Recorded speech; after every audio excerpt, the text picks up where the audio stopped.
Welcome to another one of Black Knight's adventures. This episode comes from a thematic team match, the Mortimer Trap. See the link in the margin to the video that was available to both teams. Each player in the match plays both sides. This is the starting position, with black trapping white with c6, after white took the baited pawn with knight takes c5. In this video I will show both of my games starting with this one, with me playing as black. So I have the advantage, but white launches an aggressive counter-attack leading to an excellent endgame. So how do you think white should play? Whenever you hear this short pause, it's up to you to pause the video to analyze, otherwise the video continues. So what do you think? White wastes no time by striking with knight takes f7, leading to an excellent attack. And of course, I took with king takes f7, and the game continued with bishop c4, and I blocked the bishop with d5, bishop b3, and supported the d-pawn with bishop e6, and here I'm feeling pretty happy. White continued with e5, I removed the knight and attacked the pawn at the same time with knight d7, and white solidified the center with d4, so I figure I'll attack the center by striking at the back of white's short pawn chain with c5, and white strengthens its chain with c3, as they say, the longer the chain, the stronger the chain. I believe it's a Petrosian quote. So I add more pressure against the chain with knight c6, and play continues with bishop e3, c4, bishop c2 g6, castle, bishop b7, and after f4, I see what white's up to, but I'm still feeling in control. But after bishop f5, I start feeling some pressure after realizing white could exchange bishops, and check me with queen h5. After knight d2 I feel a little relief, but I'm not sure on how to follow up, so I played queen e7, connecting my rooks and trying to prepare for what's to come. After knight f3, I took care of white's threat with bishop takes c2, and after queen takes c2, I'm feeling safe, but I notice my pieces are jammed up, and I can't find a way to untangle them. In addition, I still can't seem to find the time necessary to get my king in the corner without blocking in my rook. With that in mind I played rook hf8 with the knowledge of what's to come, but I underestimated white's potential. The game continued with f5, just as I thought. Here's a good position to analyze. How should black play? I played correctly with g takes f5, but white surprised me with bishop g5, so I played queen e6, protecting the queen and the f-pawn, and here white found a very strong move. See if you can find it. White played knight h4, with a strong attack on f5. Now I knew this attack was coming when I played rook f8, but I didn't know how severe it would be. So I played as planned with king g8, here white could have took the pawn but took its time to add more pressure with rook f2, and likewise I played rook f7. White played rook af1, instead of moving my rook over, I decided to protect the pawn with a cheaper piece that was sitting idle. At least, this was my thinking, so I played knight e7, but after white played its next move, I realized that I should have moved the rook over to f8. So how do you think white played? White played bishop takes e7, taking away a defender of the pawn by exchanging a piece that wasn't attacking the pawn. I took back with rook takes e7, and white took the pawn with knight takes f5, attacking my rook, so I played rook f7, and after knight h6, I knew for sure that white had won the battle and now had a clear advantage. I sent my opponent the following message: "You should have given up a long time ago, but your persistence is killing me.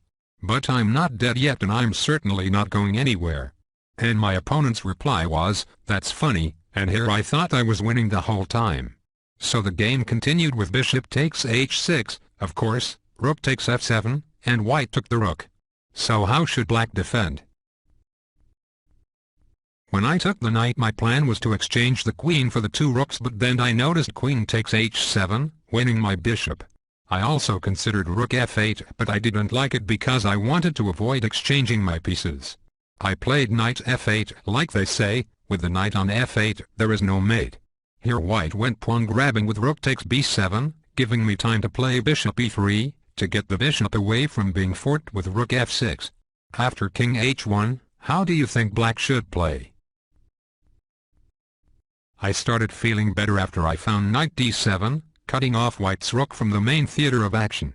But then white responded with queen f5, and I didn't want to exchange queens, so I found knight f8, but after rook f3, The pressure was too much, so I decided to exchange with queen takes f5, rook takes f5, followed by knight e6, because the knight is the best at stopping a pawn, plus it's protecting against checks, and I had something else planned. After rook ff7, I decided it was now or never and played knight takes d4, not the best, but I figured I had nothing to lose. I'm trying to free up my pawns.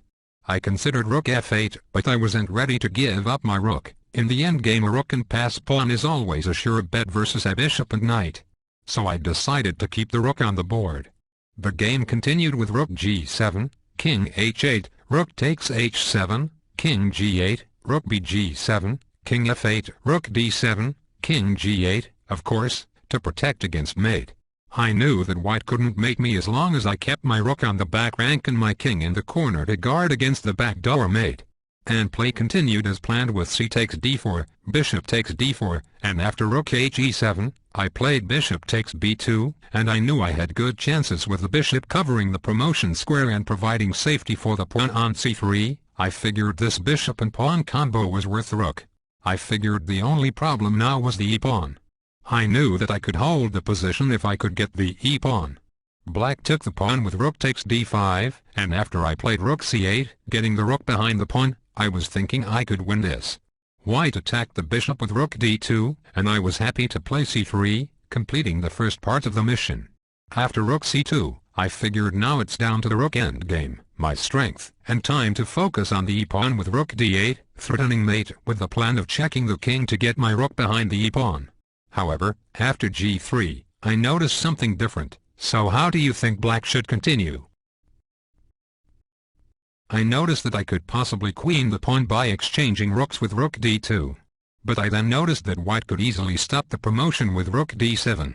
Then I found that I could attack white's rook, and then move my king in front of the pawn to guard the d-file to prevent the rook from backdooring the pawn. So play continued with king f8, and as planned white played rook takes a7. And after king e8, I was happy. However, black is still winning, but not after king g1. I think white was trying to get his king in on the action, in the expectation that I was going to check the king.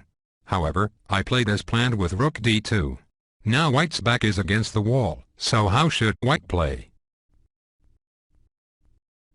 White escapes defeat by sacrificing the rook with rook takes c3, eliminating the threat, and after bishop takes c3, rook a8, king e7, a4, bishop takes e5, white accepted my offer to draw. This is a prime example of taking a chance by defending aggressively. When defending, if you have to choose between two paths, choose the path that looks messy, unclear and complicated. Something that Grandmaster Melixet teaches. But it's obvious and comes naturally to me. Wikipedia notes, from the book, Secrets of Practical Chess, Grandmaster John Nunn adds a caveat: when in a bad position, one must decide between two strategies, which he calls, grim defense, and, create confusion. Nunn cautions that, if you decide to go for create confusion, then you should press the panic button sufficiently early to give yourself a reasonable chance of success. Okay, now let's take a look at how I played with the white pieces, versus the same player. The starting position, but this time it's my turn to play with the white pieces. In the first game, we witnessed how white fought for the initiative, almost winning the game, resulting in a draw. However, in this game, white wins.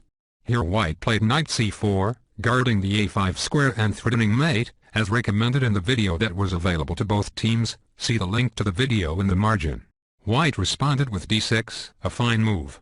Here I played e5, by far not the best move, but I've decided to defend aggressively. Here, I'm focusing on the d6 square. White took with d takes e5, so how should white play?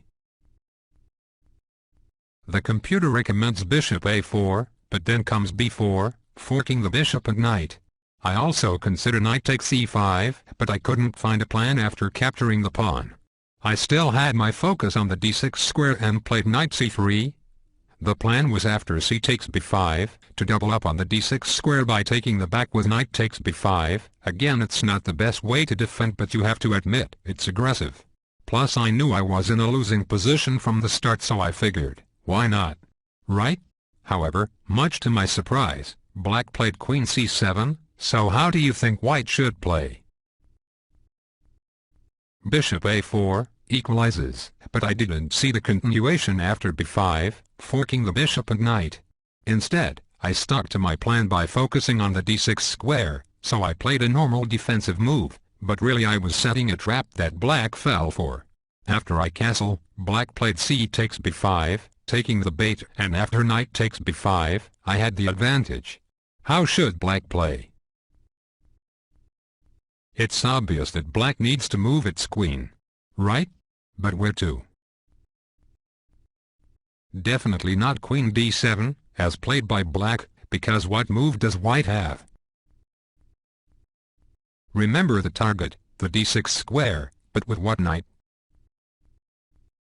I played correctly with knight cd6, forcing king d8, forking with knight takes f7, forcing king e8, and after knight bd6, black resigned. Yes, black knight won, but in this game, it was all about the white knights. I hope you guys enjoyed this video as much as I did playing these games. And thanks for tuning into BK Academy of Chess, where together we build, and over the board we even the score.